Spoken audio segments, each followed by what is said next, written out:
Hello friends, welcome to health Tamil. நாம் இன்றைக்கி ஈஸியான முறையிலேயே தேங்காய் சாதம் தாங்க செய்ய போகிறோம். அதை எப்படி செய்கிறது, என்னென்ன பொருள் தேவை அப்படிங்கிறத பார்க்கலாம் வாங்க.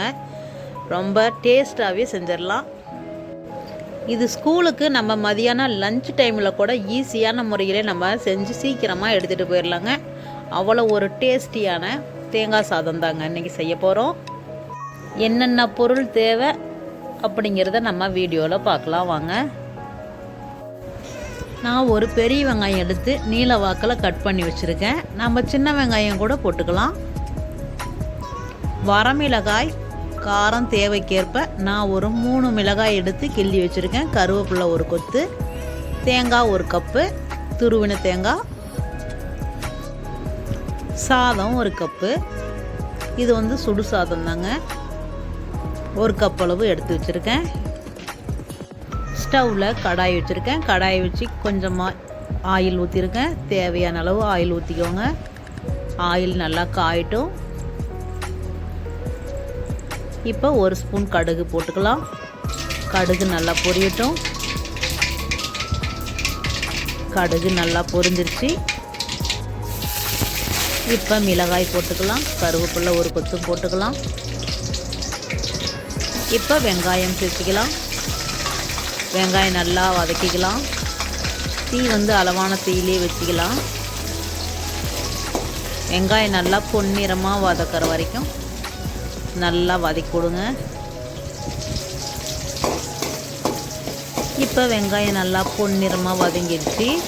மஞ்சத்தூள் கொஞ்சமாக ஒரு 1/4 டீஸ்பூன் அளவு, உப்பு தேவைக்கேற்ப இப்போ போட்டுட்டு நல்லா மிக்ஸ் பண்ணிக்கலாம். ஒரு நிமிஷம் நல்லா பெரட்டி விட்டுக்கோங்க. மஞ்சத்தூள் உப்பும் போட்டிருக்கோம், அதனால் நல்லா ஒரு நிமிஷத்துக்கு வதக்கிக்கலாம். பாருங்கள், இந்த அளவுக்கு வதங்கினா போதும். நல்லா வதங்கிடுச்சு. இப்போ நம்ம தேங்காயை போட்டுக்கலாம். அதுலேயே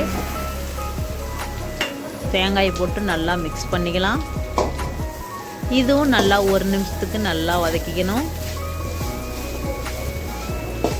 தீ அளவான தீயில வச்சுக்கலாம். தீ அதிகமாக வைக்க வேண்டாம், மீடியமான தீயில வச்சுக்கலாம். இப்போ தேங்காய் நல்லா வதங்கிடுச்சு. இப்போ சாதத்தை நம்ம அதிலேயே ஆட் பண்ணிக்கலாம். ஒரு கப்பு சாதம் எடுத்து நம்ம அதிலேயே போட்டு பரட்டிக்கலாம்.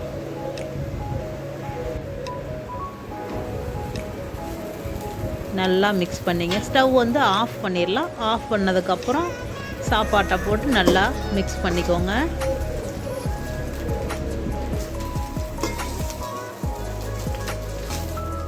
அவ்வளோதாங்க. இப்போ தேங்காய் சாதம் ரெடி ஆயிடுச்சு. ரொம்ப டேஸ்டியான தேங்காய் சாதம். ரொம்ப சீக்கிரமாக 5 நிமிஷத்தில் நம்ம ரெடி பண்ணிடலாம். குட்டீஸ்க்கெலாம் ரொம்ப பிடிக்கும். பார்க்கவே அருமையாக இருக்குது. இதே மாதிரி இதே அளவுகளோட நீங்களும் செஞ்சு பாருங்கள். செஞ்சு பார்த்துட்டு எப்படி இருக்குன்னு கமெண்ட் பாக்ஸில் கமெண்ட் பண்ணுங்கள். மறக்காமல் நம்ம ஹெல்த் தமிழ் சேனலை சப்ஸ்கிரைப் பண்ணி கூட இருக்கிற பெல் பட்டனையும் ப்ரெஸ் பண்ணுங்கள். உங்கள் ஃப்ரெண்ட்ஸ்க்கும் ஷேர் பண்ணுங்கள். தேங்க்யூ.